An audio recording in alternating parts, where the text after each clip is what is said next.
Estoy contento de volverme a encontrar con todos ustedes, les doy la bienvenida y vamos a continuar con nuestro estudio bíblico sobre un tema del que ya hemos tratado en las sesiones previas. Me refiero al tema de la resurrección. En esta ocasión nos vamos a centrar en un pasaje que encontramos en la carta que Pablo escribió a los Efesios, en el capítulo 2, y estaremos meditando en los 10 primeros versículos. Una frase que se encuentra en uno de ellos nos sirve de título para nuestro estudio hoy. Lo hemos titulado Resucitados con Cristo. Así que, sin más dilación, vamos juntos a leer, si les parece, estos 10 primeros versículos en Efesios capítulo 2, empezando en el versículo primero. Dice así: Y Él os dio vida a vosotros cuando estabais muertos en vuestros delitos y pecados, en los cuales anduvisteis en otro tiempo, siguiendo la corriente de este mundo, conforme al príncipe de la potestad del aire, el espíritu que ahora opera en los hijos de desobediencia, entre los cuales también todos nosotros vivimos en otro tiempo en los deseos de nuestra carne, haciendo la voluntad de la carne y de los pensamientos, y éramos por naturaleza hijos de ira, lo mismo que los demás. Pero Dios, que es rico en misericordia, por su gran amor con que nos amó, aun estando nosotros muertos en pecados, nos dio vida juntamente con Cristo. Por gracia sois salvos. Y juntamente con Él nos resucitó y asimismo nos hizo sentar en los lugares celestiales con Cristo Jesús, para mostrar en los siglos venideros las abundantes riquezas de su gracia en su bondad para con nosotros en Cristo Jesús.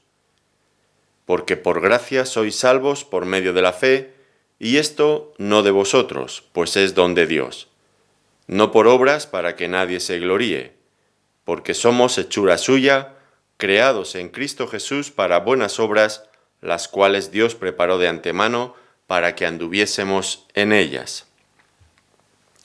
Como ven, es un pasaje bastante denso en cuanto a su contenido y es un pasaje también de fuertes contrastes. De hecho, vamos a estar viendo alguno de ellos a lo largo de esta sesión.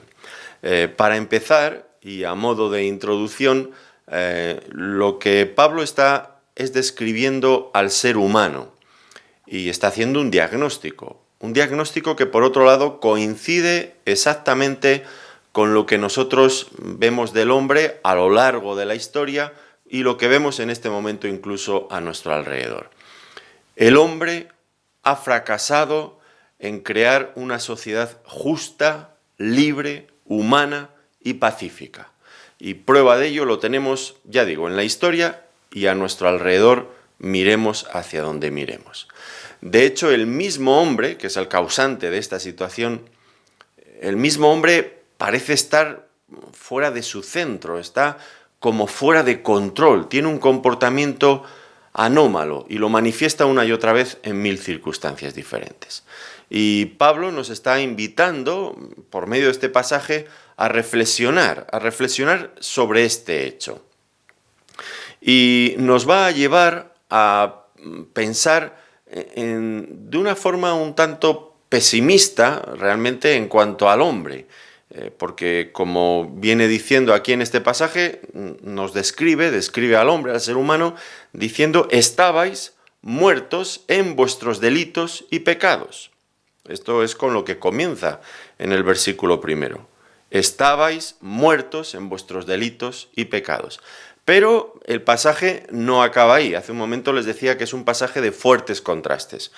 Y más adelante veremos que la situación nueva que ahora tenemos cuando hemos llegado a conocer a Cristo es totalmente diferente. Dice que nos ha sentado con Cristo en los lugares celestiales, compartiendo con Él esa posición de honor y de privilegio. Por lo tanto, es verdad, Pablo se muestra pesimista en cuanto a lo que es el ser humano por naturaleza, pero al mismo tiempo se muestra muy optimista con aquello que el ser humano puede llegar a ser, y de hecho los que ya hemos creído ya lo somos, lo que somos por la gracia de Dios. Estos fuertes estos contrastes, ¿no? Lo que somos por naturaleza, lo que es el hombre por naturaleza y lo que el hombre puede llegar a ser mediante la gracia de Dios. Esto, el capítulo 2, siempre es importante verlo en el contexto en el que esto se ha escrito, pues viene a continuación, lógicamente, del capítulo 1.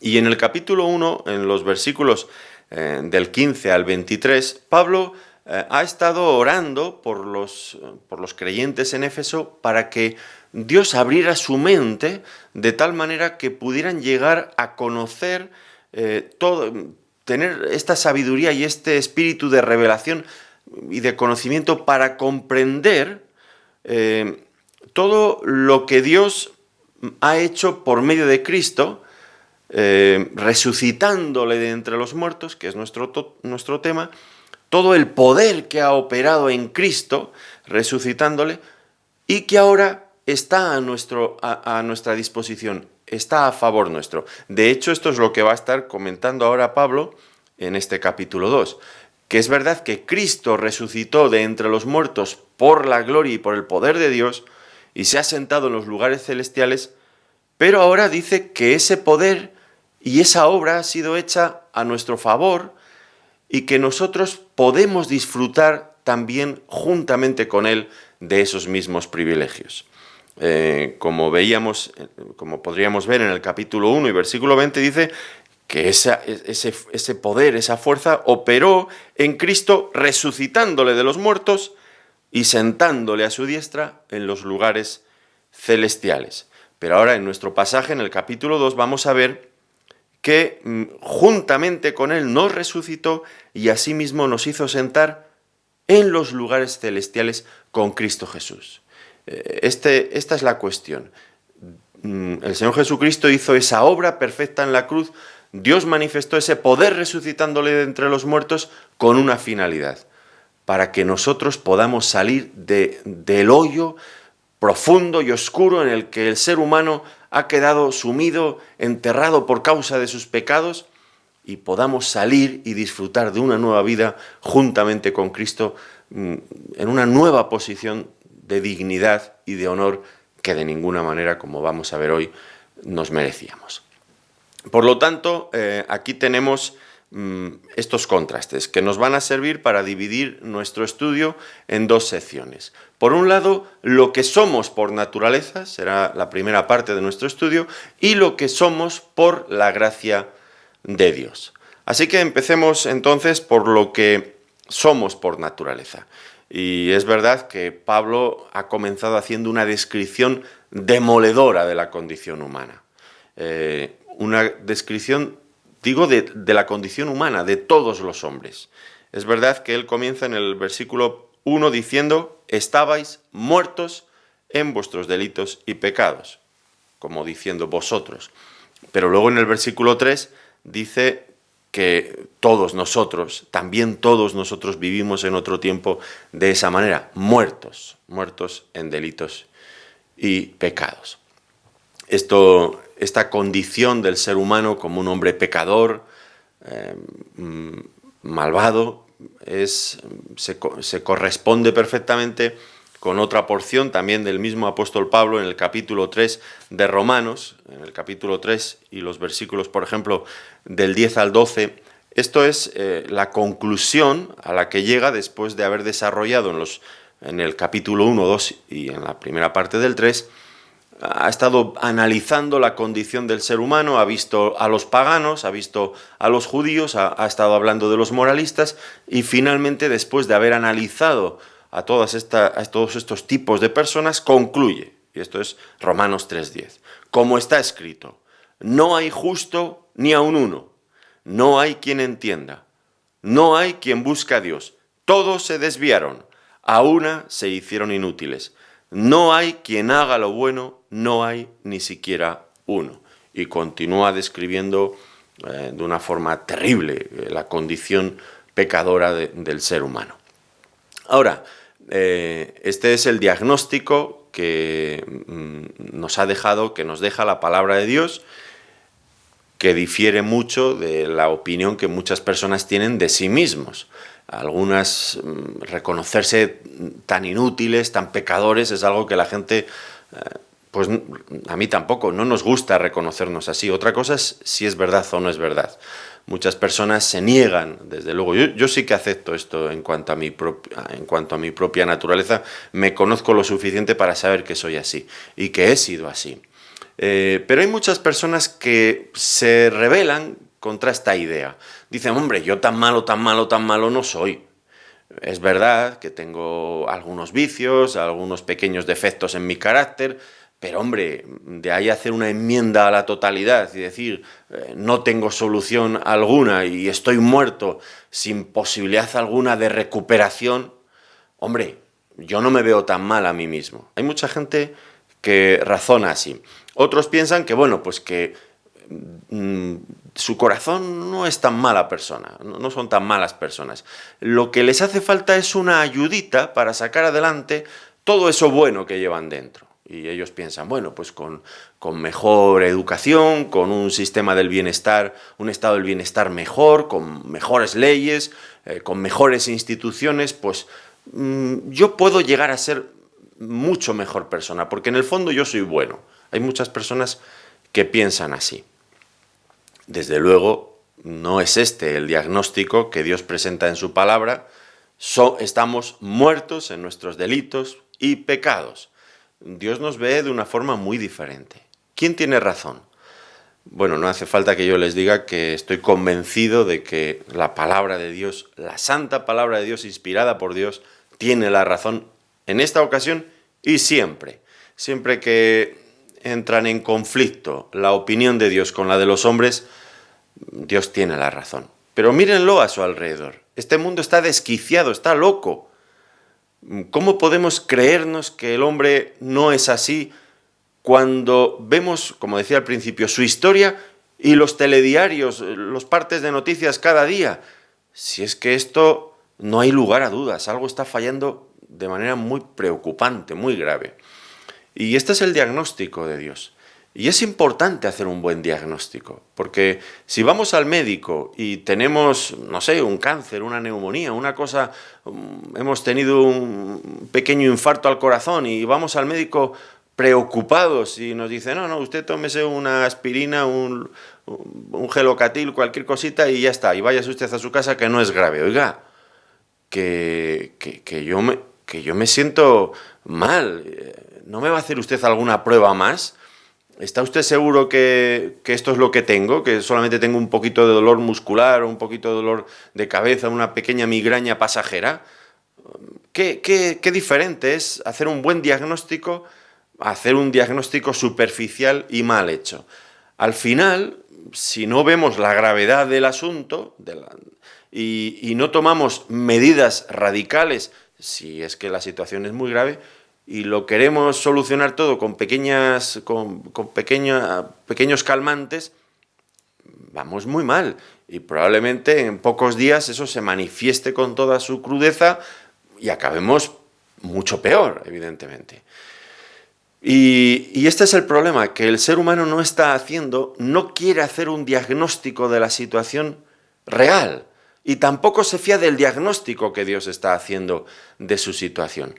Por lo tanto, toma medidas completamente inadecuadas para solucionar el problema que tiene encima.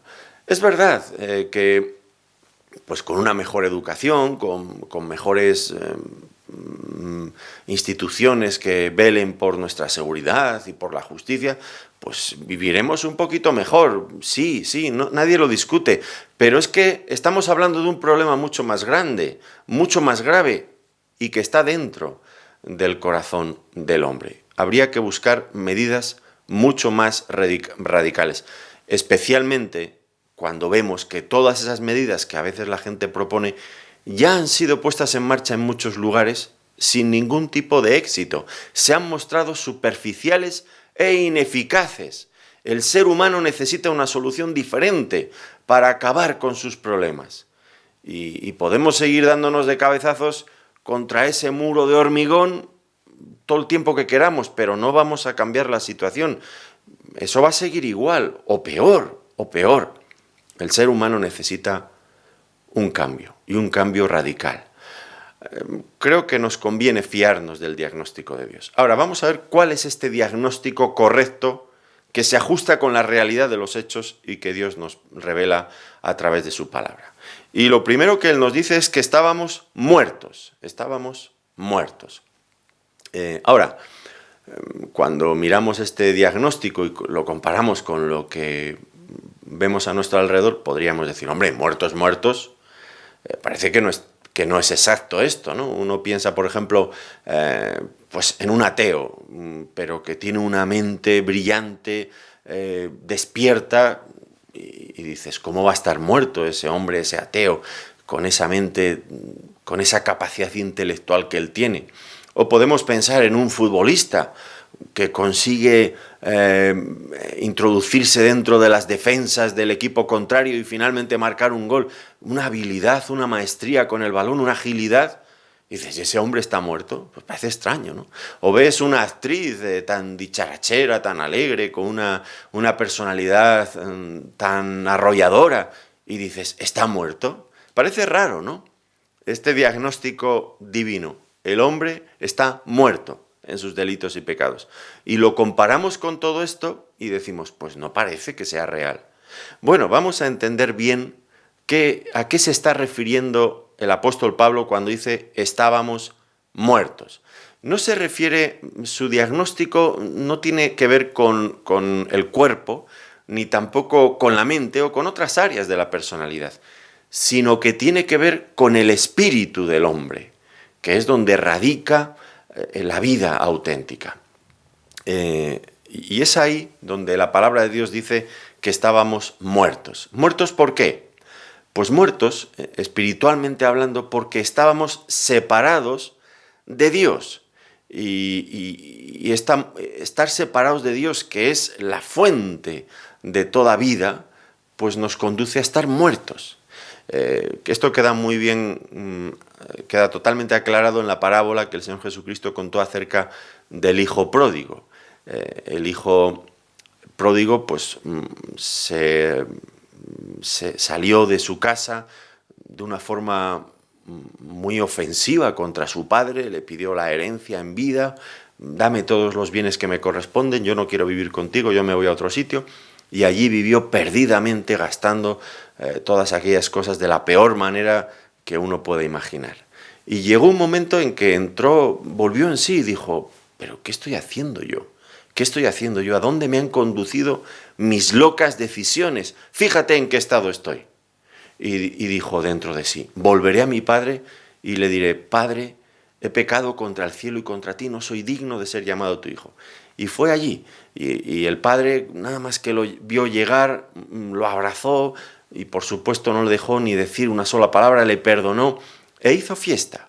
Y hizo fiesta para celebrar el regreso de su hijo. Y hay una expresión muy importante allí, en Lucas, en el capítulo 15, y el versículo 32, dice, mas era necesario hacer fiesta y regocijarnos, porque tu hermano, era muerto y ha revivido, se había perdido y es hallado. Fijémonos la expresión, era muerto.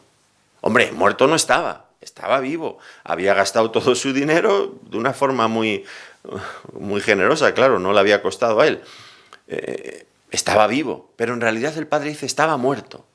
Estaba muerto, y ya sabemos que la parábola del hijo pródigo sirve para simbolizar a todos nosotros, al ser humano, que un día salimos de la casa de Dios, rompimos la comunión con Él, nos separamos de Dios. Y en ese estado estábamos muertos espiritualmente. Dice Pablo en esta misma epístola en Efesios, en el capítulo 4 y el versículo 18, teniendo el entendimiento entenebrecidos, ajenos de la vida de Dios. No conocíamos, estábamos lejos de Dios y por lo tanto ajenos de la vida de Dios. Esto es a lo que se refiere aquí. Estábamos muertos sin Dios. ¿Y cuál es la causa, dice Pablo, por la que estábamos muertos? Dice que estábamos muertos en nuestros delitos y pecados. La palabra delito tiene que ver con cruzar el límite establecido, desviarse del camino. Y nosotros hemos cruzado los límites de la palabra de Dios, de la ley de Dios. Donde Dios dijo no hagáis esto, nosotros hemos hecho eso y además nos hemos deleitado en hacerlo, disfrutando de apartarnos de todos los caminos que Dios nos ha establecido. Y dice que no solamente estábamos muertos en nuestros delitos, sino también en nuestros pecados. Y esta palabra pecado, que es, muy frecuente en la palabra de Dios, pero no tanto en nuestra sociedad, en el original la idea que tenía que ver es con aquel hombre que entensaba su arco y disparaba su flecha hacia el blanco y fallaba, se desviaba, no daba en el blanco, no alcanzaba la medida deseada. Entonces, desde esta perspectiva, ¿cómo nos ve Dios? Pues Dios nos ve como rebeldes y como fracasados, muertos en vuestros delitos y pecados, rebeldes y fracasados. Y este es un diagnóstico que no nos gusta aceptar. No encaja con el concepto que nosotros tenemos de nosotros mismos.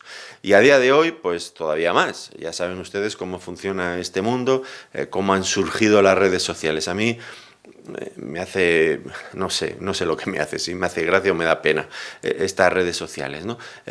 Las personas intentando proyectar una imagen de sí mismas, hacen su foto, se colocan bien, todo el tema del postureo, de hacer creer a los otros todo lo felices que son, publican su foto y están esperando pulgares arriba, que la gente ponga me gusta, y viven de esto. Y hay redes sociales que no tienen un botón para poner no me gusta, porque ya han estudiado el tema y eso no conviene. No conviene decirle a la gente esto no me gusta, que solamente haya pulgares arriba. Me gusta. Porque la gente va buscando eso. Queremos gustar a la gente y proyectamos una imagen de nosotros muy estudiada y queremos hacer creer a los demás que somos mucho mejores personas seguramente de lo que somos. Y entonces, nosotros que ya estamos acostumbrados a recibir, el que tenga perfiles personales en estas redes sociales, estamos acostumbrados a que la gente nos diga, nos gusta, ahora viene Dios y dice, pues estáis muertos en vuestros delitos y pecados. Y nosotros decimos, pues no nos gusta no aceptamos este diagnóstico. Pero lo cierto es que sí que somos así, y ese es exactamente nuestro estado. Parecemos vivos, pero como dice Pablo a Timoteo, hablando de aquellas mujeres viudas que finalmente se entregaban a los placeres, dice de ellas, pero viviendo está muerta. En primera de Timoteo en el capítulo 5 y versículo 6. Viviendo está muerta. Y así somos los hombres. Aunque muchas personas pongan me gusta, pero al final lo que va a prevalecer, la realidad inquebrantable, es que Dios tiene razón. Estamos muertos en nuestros delitos y pecados. No somos tan buenas personas como queremos hacer creer y además estamos separados de Dios. El hombre natural está separado de Dios, ajeno a la vida de Dios. Vive, pero está muerto. Ahora, ¿por qué? Pues porque el hombre ha sido creado para vivir con Dios. Y ahora está intentando vivir sin Dios. Y esto no es posible. Cuando separamos al hombre de la fuente de la vida, del propósito, de la razón de ser de su vida, el hombre pierde la vida. Queremos vivir sin Dios, pero si hemos sido creados para vivir con Dios, esto no es posible. Y esta es la causa de este diagnóstico de Dios. Estábamos muertos. Pero no dice solamente eso. En segundo lugar, añade algo. Estábamos esclavizados.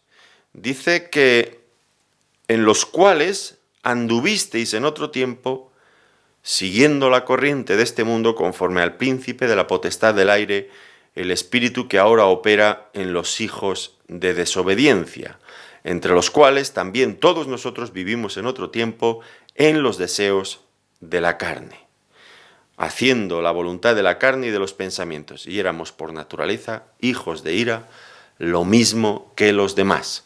Estábamos esclavizados, andábamos en nuestros delitos y pecados. Y este era nuestro comportamiento, que Pablo lo describe aquí. Hay muchas personas que dicen, yo no soy esclavo de nada. Bueno, y a veces mantenemos conversaciones con ellos y bueno, pues a veces llegan a confesar algunos pequeños vicios, algunas cosas, y otras no las dicen, claro. Y tú le propones, bueno, pues deja ese vicio. Yo lo puedo dejar el día que me dé la gana, te dicen. Bueno, pues déjalo. Pero no quiero. Pues no ves cómo sí que estás esclavizado, porque ya ni siquiera eres capaz de querer dejar ese vicio. Y el día que intentes dejarlo te vas a encontrar que ni quieres ni puedes, que es bastante más difícil. Bueno, es verdad que hay cosas que pueden salir con alguna facilidad, pero no sé por qué vuelven otra vez en la mayoría de los casos. Y así están las personas esclavizados, viven esta triste realidad, no tienen libertad para vivir de una forma justa, ordenada, han perdido el control. Si fuera de otra manera, este mundo sería muy distinto de la realidad con la que tenemos que convivir cada día. Ahora, ¿qué es lo que mantiene al hombre sujeto a ese estado de esclavitud? Pues Pablo va a decirnos tres cosas.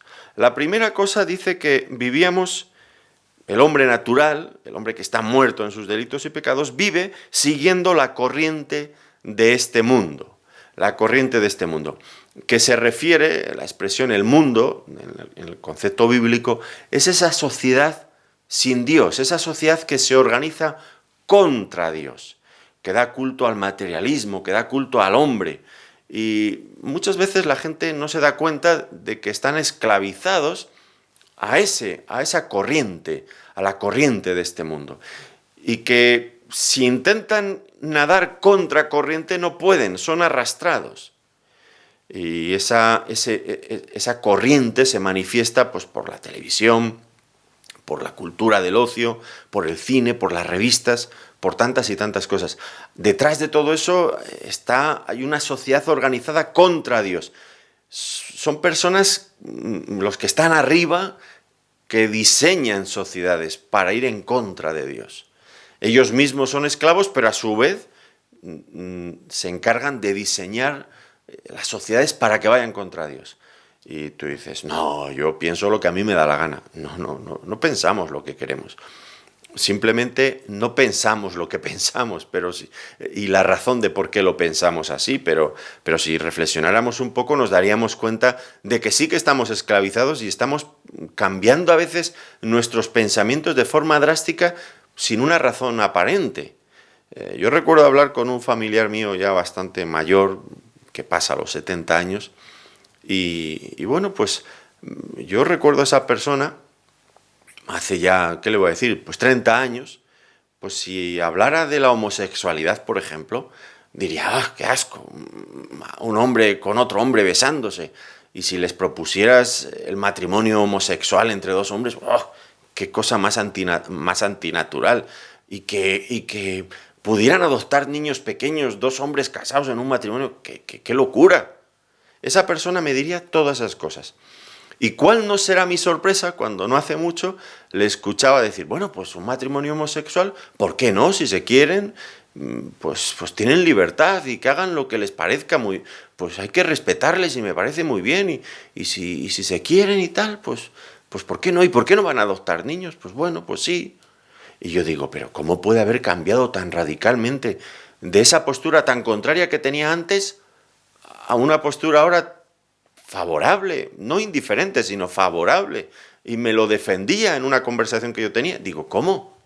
Pues hombre, ¿cómo no va a ser de otra manera? Si el bombardeo que recibimos constantemente desde la prensa, desde los medios de comunicación, desde el cine, desde las series de televisión, desde todos los ángulos, nos están diciendo, tú tienes que aceptar esto, tú tienes que aceptar esto. Y al final todos están hechos en el mismo patrón, en el mismo molde, y defienden las mismas cosas.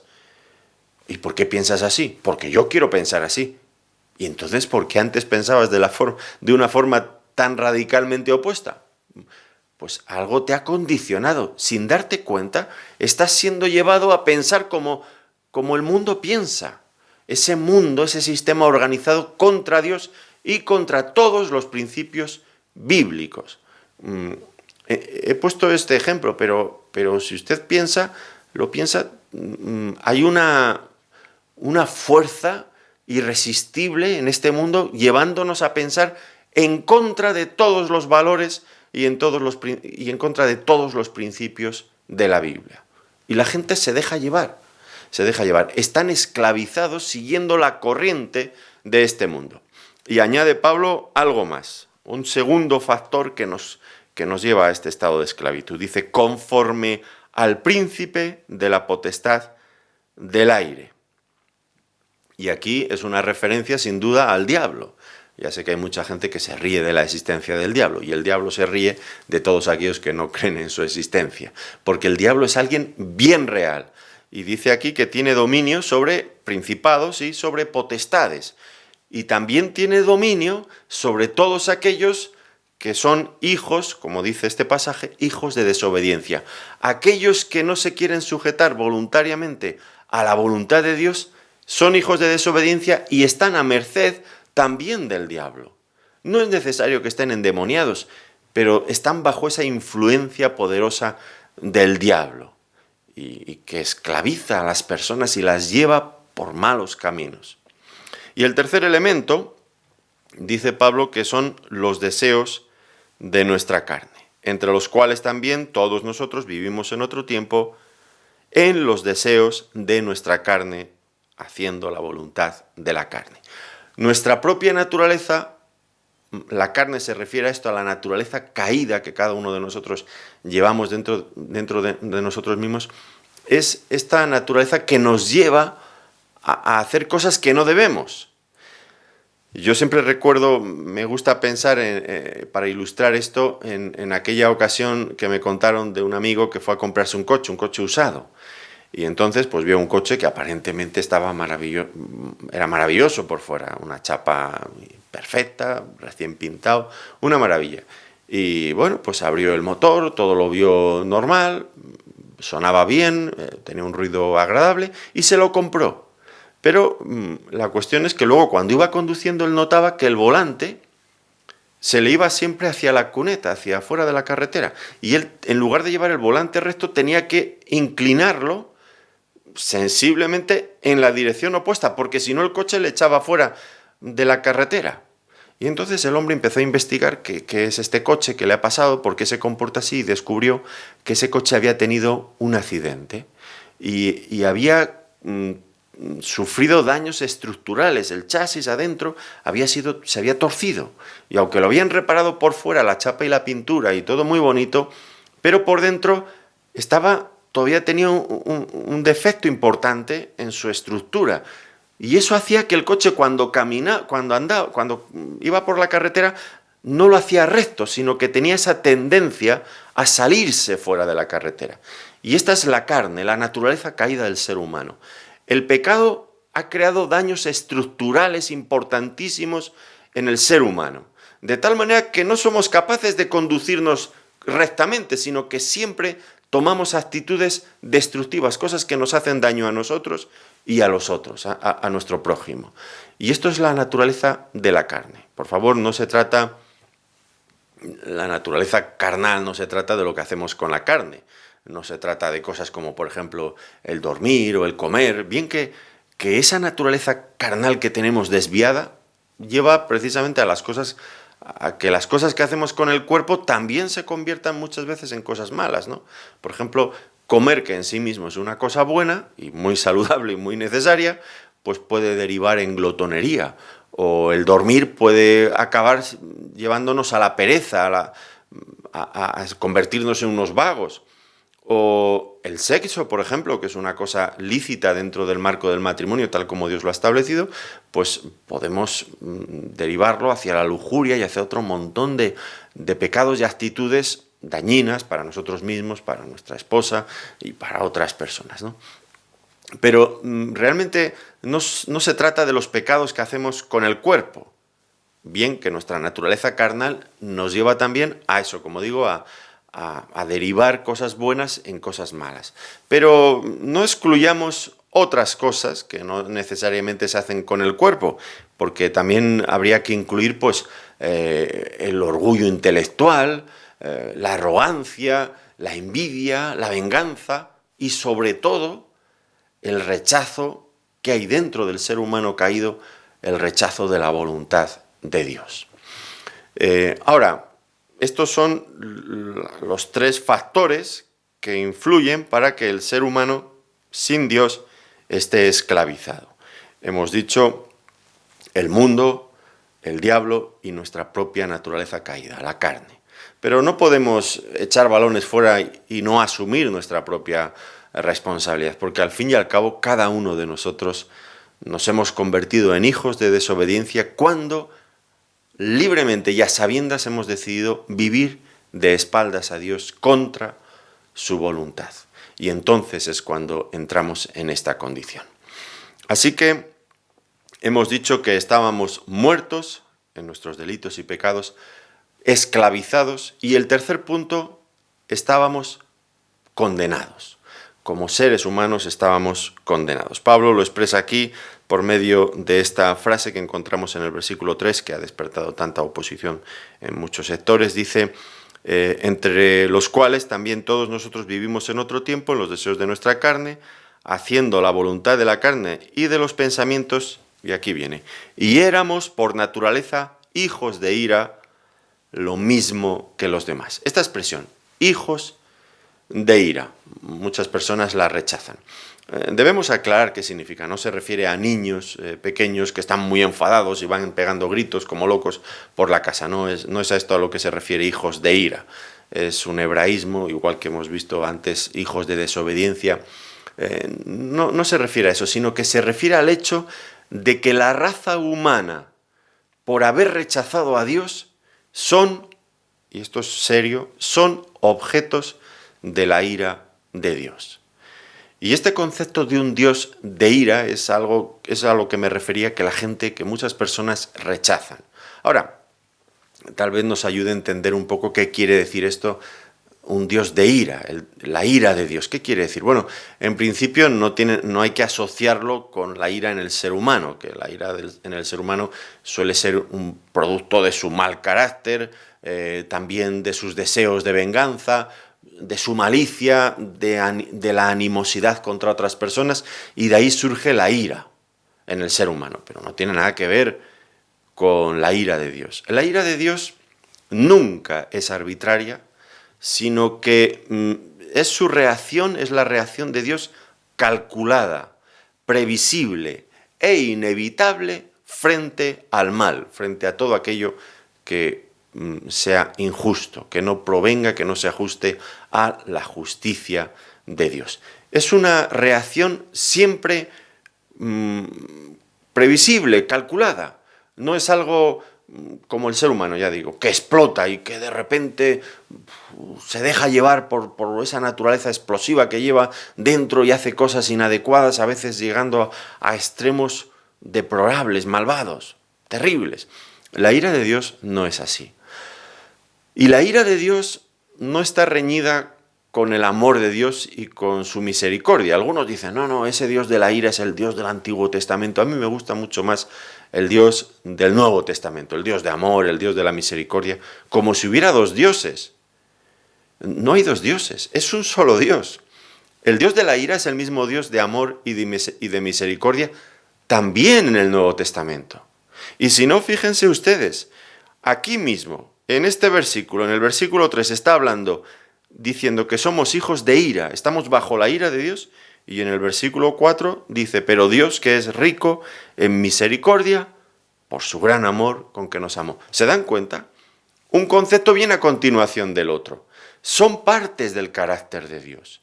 La ira de Dios, el amor y la misericordia de Dios van unidos en el Antiguo Testamento y también en el Nuevo Testamento. No hay esa dicotomía, no hay esa separación en el carácter de Dios. Es el mismo Dios y en cierto sentido es lógico. Si Dios no respondiera de esta forma, oponiéndose a las injusticias del ser humano, nosotros pensaríamos que a Dios no le importa la justicia ni le importa la santidad. Pero Dios manifiesta su repulsa más enérgica contra todo tipo de injusticia. Y al mismo tiempo muestra también su amor y su misericordia. Esto es, dice Pablo, lo que éramos. Éramos hijos de ira, por naturaleza. Ahora, ¿qué quiere decir? ¿En qué sentido quiere decir que por naturaleza éramos hijos de ira? Bueno, pues esto, en la argumentación de Pablo, ya vamos viendo que va a contrastarlo, lo que éramos por naturaleza, con lo que luego hemos llegado a ser por su gracia. Ahora, Pablo ha explicado ya esto en otro pasaje, en Romanos, en el capítulo 5, un pasaje realmente complicado, muy complejo. En el capítulo 5, a partir del versículo 12, dice: por tanto, como el pecado entró en el mundo por un hombre y por el pecado la muerte, así la muerte pasó a todos los hombres por cuanto todos pecaron. Pero antes de la ley había pecado en el mundo, pero donde no hay ley no se inculpa de pecado. No obstante, reinó la muerte desde Adán hasta Moisés, aun en los que no pecaron a la manera de la transgresión de Adán, la cual es figura del que había de venir. Bueno, el pasaje entero lo podríamos leer, es complejo, pero aquí la esencia del pasaje viene a decirnos que hemos heredado de Adán una naturaleza caída, pecadora, que nos hace estar bajo esta condición como hombres pecadores, bajo la ira de Dios. Hemos heredado la naturaleza pecaminosa de Adán. Alguien podría decir, bueno, pero esto es injusto. Bueno, pero el hecho es también que nosotros, cada uno de nosotros, hemos pecado también. Así que tampoco vamos a recibir lo que no merecemos, porque cada uno de nosotros, como hombres, también hemos pecado. Por eso dice que la muerte pasó a todos los hombres, dice ahí en Romanos, un poquito más adelante, en el versículo 17, la muerte pasó a todos los hombres por cuanto todos pecaron.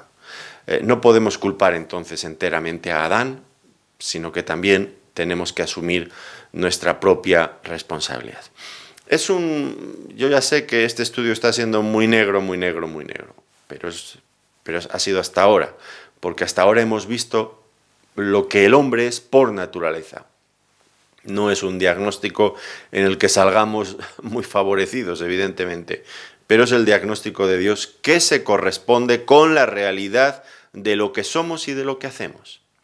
Ahora, a partir de aquí, en la segunda parte de nuestro estudio, vamos a ver lo que hemos llegado a ser por la gracia de Dios. Y es importante este contraste, porque realmente el Evangelio empieza a ser Evangelio, es decir, buenas noticias, cuando entendemos las malas noticias. Cuando nos damos cuenta de lo que merecemos y de lo que somos, y vemos lo que Dios nos ha dado por el Evangelio, por su gracia, entonces empezamos a apreciar y decimos, no solamente de menuda nos hemos librado, sino qué grande es Dios que ha hecho algo tan maravilloso con nosotros, cuando no nos merecíamos absolutamente nada. Y entonces ahora Pablo nos enfrenta con esta situación de nuestra naturaleza caída, pero va a mostrarnos lo que Dios ha hecho. Y aquí hay un cambio importantísimo en este relato, en el capítulo 2 de Efesios que estamos leyendo, y empieza en el versículo 4. Pero Dios, que es rico en misericordia, Dios interviene para cambiarlo todo. E interviene en Cristo. Pero Dios, que es rico en misericordia, nos dio vida juntamente con Cristo. Por gracia sois salvos. Estábamos muertos, pero nos ha resucitado con Cristo. Éramos esclavos, pero nos ha sentado con Cristo en los lugares celestiales, en una posición de honor y de poder. Es asombroso, es asombroso. Yo miro hacia atrás, recordando mi vieja vida, cuando yo no conocía a Dios, y acepté este diagnóstico de Dios. Es que no hay otra forma de acercarse a Dios si no es reconociendo la gravedad de nuestra situación. ¿Y qué me merecía yo en ese estado? Pues no me merecía nada, me merecía lo que Dios me iba a dar en su justicia. Pero Dios ha intervenido y me ha dado algo tan diferente de lo que yo merecía. Me ha dado una nueva posición de honor y de gloria juntamente con Cristo. Entonces vamos a pensar en lo que Dios ha hecho.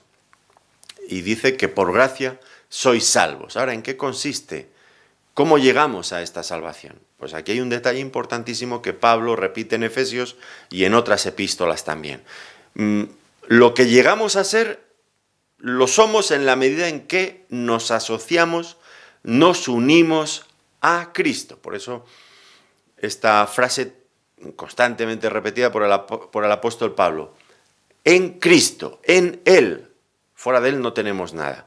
Ahora, ¿qué tenemos en Cristo? Dice, nos dio vida juntamente con Cristo, versículo 5. Juntamente con Él nos resucitó, versículo 6. Y en ese mismo versículo, juntamente con Él nos sentó en los lugares celestiales. Con Cristo Jesús. Con Cristo. Sin Él no tenemos nada. Es con Él que hemos sido levantados de nuestra situación de muerte, resucitados, que es el título que hemos puesto a nuestro estudio, resucitados juntamente con Cristo a una nueva posición. Un verdadero creyente es aquel que está en Cristo. Fuera de Cristo no somos nada. Lo que somos ya lo hemos visto. Muertos, esclavos y condenados. Esta es la situación del hombre. Ahora, es verdad que aquí empieza Pablo hablando de que hemos sido resucitados juntamente con Cristo, pero esto habría que remontarnos un poco más atrás. Hemos resucitado con Cristo porque previamente hemos muerto con Cristo, es decir, la historia empieza antes.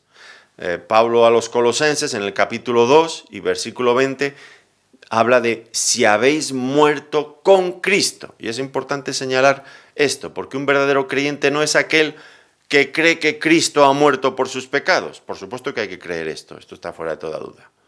Pero hay que hacer algo más que creer que Cristo ha muerto por nuestros pecados. Como acabamos de leer, debemos de nosotros también morir juntamente con Cristo. Pablo, cuando habla a los Gálatas, capítulo 2, versículo 20, con Cristo estoy juntamente crucificado. Pablo había muerto con Cristo. Un poco más adelante, en Gálatas 5:24, los que son de Cristo han crucificado la carne con sus pasiones y deseos, muertos con Cristo. El creyente, para poder resucitar con Cristo, primeramente tiene que morir con Cristo. Es algo muy radical, evidentemente. Morir con Cristo, crucificar la carne y sus deseos. Esa naturaleza caída que tenemos dentro de nosotros, hay que ponerle fin. Hay que matarla. Es verdad que no es cuestión de matarnos, pero sí de morir a esas actitudes, a ese deseo que surge dentro de nosotros de rebelarnos contra la voluntad de Dios. En esto consiste realmente el arrepentimiento. El arrepentimiento es aceptar el diagnóstico de Dios, yo soy así de malo y esto no tiene solución, quiero morir, por eso me arrepiento. El arrepentimiento implica un cambio de 180 grados. Dejo de ser esa persona, dejo de andar en esa dirección. Es un cambio radical. Ya no voy a seguir en esa dirección. Muero a ese hombre. No quiero vivir siguiendo ese patrón, ese comportamiento. Y doy la vuelta. Voy a ser una persona, quiero mirar en otra dirección. Morir juntamente con Cristo. Algo muy serio, muy radical.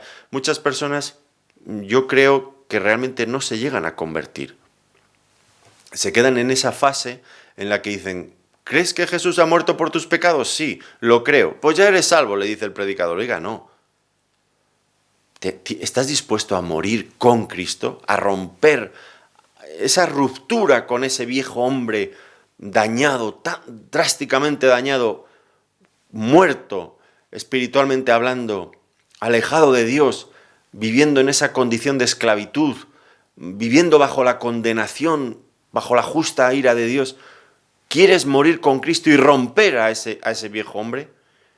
Y morir con Cristo es algo muy radical, porque la gravedad de la situación del hombre es muy seria.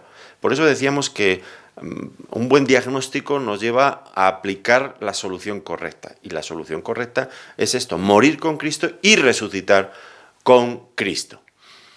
Ahora, ¿por qué lo ha hecho? ¿Por qué ha hecho Dios esto? Bueno, esto hay que empezar por decir que es una iniciativa salvadora de Dios. Y Pablo usa 4 palabras. Nos ha hablado de la misericordia de Dios, del amor de Dios, de la gracia de Dios, de la bondad de Dios. Dios toma la iniciativa y surge de lo que es Dios, de cómo es Dios. Dios de misericordia, de amor, de gracia y de bondad. Estábamos muertos, éramos incapaces de salvarnos a nosotros mismos. No había nada que nosotros pudiéramos hacer para cambiar lo que éramos. Y por lo tanto, tiene que surgir de una iniciativa divina. Y se nos tiene que presentar por gracia, como un regalo, porque no lo podemos conseguir, no lo podemos ganar por nosotros mismos. Todo lo que recibimos de Dios es un favor inmerecido y lo recibimos por la fe. Y la fe, por favor, no es ninguna buena obra que nosotros hacemos. La fe es, lo hemos explicado a veces, como esa mano extendida que se alarga, pidiendo a Dios ayuda, sálvame, socórreme, como aquel que se está ahogando y clama auxilio y levanta su mano. Como el hijo pródigo del que antes hablábamos, volveré a mi padre y le diré, Padre, he pecado contra el cielo y contra ti, no soy digno de ser llamado tu hijo. Lo único que podemos hacer, y esto es la fe, es reconocer que necesitamos esta salvación. Sálvame y suplicar por esta salvación. Y esto es lo que el ser humano tiene que hacer si quiere ser salvo. Y es entonces cuando Dios nos salva. Pero toda la iniciativa la ha tomado Dios, Él ha preparado esta salvación. Nadie se le ha ocurrido hacer tal cosa. Ha sido Él quien ha enviado a su Hijo a salvarnos. Nosotros lo único que podemos hacer es reconocer este estado en el que estamos pidiendo socorro a Dios. Y Dios es el que nos salva. Toda la gloria, por lo tanto, le corresponde a Dios. Esto es una cosa que muchas veces me cuesta explicar tanto a veces a los católicos, ¿no? Yo vengo del mundo, antes fui católico, antes de convertirme a Cristo, fui católico. Y yo les entiendo. Si usted le pregunta a un católico, ¿y usted si se muere hoy va a ir al cielo? Y él te dirá, eso nunca se sabe, eso nunca se sabe. Depende, al final, pues no lo sé, tengo dudas. Pero yo espero en la misericordia de Dios que si no he logrado hacer todas las buenas obras que se esperaba de mí, pues al final Dios me dará un último empujoncito, pero no sé si lo habré conseguido. Y entonces cuando uno les dice, yo sí que voy a ir al cielo si me muero esta noche. ¡Hola! Te dicen ellos, automáticamente hay que verles la cara, siempre la misma expresión. ¡Hala! Tú sí que eres un creído, qué vanidoso que eres. ¿Acaso te crees tan bueno? Y es que no han entendido nada. No han entendido nada porque en su religión lo que les están diciendo es que tú te tienes que esforzar por conseguir tu salvación. Y cuando tú les dices, yo voy a ser salvo, ¡hala! Pues es que te crees que has hecho muy buenas obras en esta vida. No han entendido nada. Yo no he hecho ninguna buena obra. Yo soy mala persona, pero muy malo. Y si soy salvo y voy a ir al cielo, no es por algo bueno que yo he hecho, sino porque Dios me ha salvado.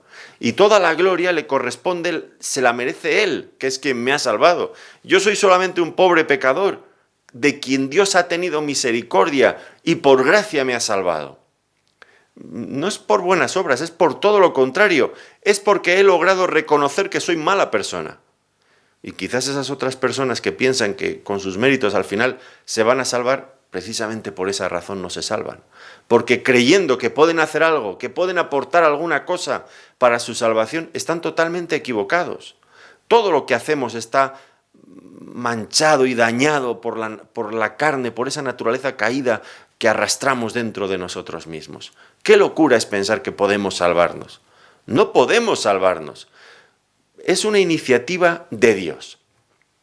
¿Y por qué lo ha hecho? Bueno, pues Dios lo explica en Efesios capítulo 2, versículo 7, para mostrar en los siglos venideros las abundantes riquezas de su gracia en su bondad para con nosotros en Cristo Jesús. Cuando él hablaba del poder de la resurrección que exaltó a su Hijo, que lo sacó del sepulcro y lo llevó a sentarse en la diestra de la majestad en las alturas, él habla de la supereminente grandeza de su poder, el poder manifestado en la resurrección de Cristo. Pero cuando ahora habla de cómo Él nos ha dado vida con Cristo cuando estábamos muertos, dice que es para mostrar las riquezas de su gracia. Es algo así como decir, míreme, podría decirle yo ahora, míreme, yo soy un hombre salvado, pero ¿qué es lo que tiene que ver? Pues como hace un momento decía, no tiene que verme a mí como una buena persona, eso sería todo lo contrario de lo que yo quiero decir y de lo que sería la verdad. Míreme para admirar la grandeza de Dios. Cuando yo me convertí con 15 años era un muchacho totalmente perdido, muy mala persona, un hombre con muy mal porvenir, con muy malo, se lo aseguro. Yo lo sé, yo sé quién era. Y Dios me salvó y me transformó, me cambió, me hizo una nueva criatura. Y usted, al ver esto, a mí lo que me gustaría es que dijera, pues de verdad Dios ha hecho algo grande con este muchacho. Estaba perdido y lo ha salvado, lo ha sacado de todas esas cosas y lo ha hecho un hombre diferente. Esto no se lo merecía. Efectivamente, no me lo merecía. Pero es por la gracia de Dios y la gracia es un regalo inmerecido. Y yo he recibido ese regalo. Y entonces la idea es que cuando la persona mira a los creyentes, a aquellos que han sido resucitados juntamente con Cristo, las personas digan, ¡qué grande es Dios! ¡Cuánta grandeza hay en su gracia que de hombres pecadores y perdidos los ha unido a su Hijo para sacarlos de ese hoyo oscuro y llevarlos a su gloria! ¡Qué grande es Dios! ¡Cuán maravillosa es la gracia de Dios! Y esto es lo que Dios se propone, mostrar las abundantes riquezas de su gracia. Ustedes recuerdan al apóstol Pablo, que había sido un perseguidor de la iglesia, un hombre violento contra los creyentes, y Dios lo salvó, dice, para mostrar las riquezas de su gracia. Él lo sabía. ¿Cómo Dios puede hacer que un enemigo del Evangelio se convierta en un predicador del Evangelio? Bueno, pues es la gracia de Dios que conquista los corazones de los hombres, y esa gracia se ve expuesta en cada persona que ha conocido a Cristo. No nos merecemos la salvación, pero Dios en su gracia nos la ha dado. Y ahora Dios quiere mostrar a todo el mundo la belleza de esta gracia, de su gracia. Ahora, Dios no solamente quiere mostrar en nosotros su gracia para que otros glorifiquen a Dios. Esto lo quiere hacer, desde luego que sí. Dice en el versículo 10, porque somos hechura suya, creados en Cristo Jesús para buenas obras, las cuales Dios preparó de antemano para que anduviésemos en ellas. Dios nos ha salvado también, no solo para manifestar su gracia, sino para que ahora, en esta nueva situación en la que estamos, manifestemos por medio de buenas obras la gracia y la gloria de Dios. Nos ha hecho nuevas criaturas para que manifestemos esa belleza de un carácter diferente, nuevo, que pueda glorificar a Dios. Es verdad, no somos salvos por obras, para que nadie se gloríe a sí mismo, dice en el versículo 9. No somos salvos por obras, pero hemos sido salvados para hacer buenas obras que glorifiquen al Señor que nos ha salvado. Y esto vuelve otra vez a establecer otro contraste. Fíjense que en el versículo 2 dice que andábamos en otro tiempo siguiendo la corriente de este mundo. Pero ahora que hemos sido salvados, dice que somos hechura suya, creados en Cristo Jesús para buenas obras, las cuales Dios preparó de antemano, para que, y aquí es la expresión similar, para que anduviésemos en ellas. Antes andábamos según los designios del príncipe de este mundo y de nuestra propia naturaleza caída, y ahora andamos en esas buenas obras que Dios ha preparado para que andemos en ellas, para que manifestemos la gloria de Dios en nuestro andar cotidiano. Cuando una persona dice que se ha convertido y no ha roto con ese estilo de vida que tenía antes de ser salvado, no manifiesta por medio de nuevas obras la novedad de vida, pues hay que dudar de que realmente ha llegado a estar en Cristo. Es muy fácil ser cristiano de nombre, es muy fácil ser cristiano evangélico, pero eso no sirve de nada si no estamos unidos a Cristo. La cuestión no es estar unido a una iglesia, evangélica, católica, ortodoxa, lo que usted quiera. Eso no le sirve para nada. Lo que importa es estar unidos a Cristo, muertos con Cristo, resucitados con Cristo, sentados con Cristo en los lugares celestiales. Y si no estamos en Cristo, con Cristo, nada de todo eso sirve, todo lo demás no sirve absolutamente para nada. Así que, al acabar este estudio, nos damos cuenta, vemos el contraste, lo que éramos por naturaleza, lo que Dios ha hecho en nosotros por su gracia. ¿Y qué podemos decirle? Pues yo cada día le digo gracias por salvarme, gracias por no darme lo que yo me merecía, Gracias por hacerme una nueva criatura. Gracias por enviar a tu propio Hijo para morir por mis pecados y por resucitarlo para que yo pueda tener una nueva vida juntamente con Él. Gracias porque mi futuro es totalmente diferente del que antes me esperaba. Gracias porque tengo esperanza de estar, una esperanza cierta, segura, de que voy a estar toda la eternidad con Cristo. Ya ahora mismo mi posición es diferente, totalmente distinta de la que antes tenía. Estoy con Cristo sentado en un lugar de privilegio y de honor que no me merecía. Pues ¿qué voy a decir? Gracias, Señor, muchas gracias. Y eternamente le diré gracias y adoraré a Dios por lo que Él ha hecho en mi vida, cuando yo no me merezco absolutamente nada. Y usted también, querido amigo, puede disfrutar de esta gracia, de todos los beneficios de esta gracia, porque usted tampoco se la merece, pero Dios se la quiere dar.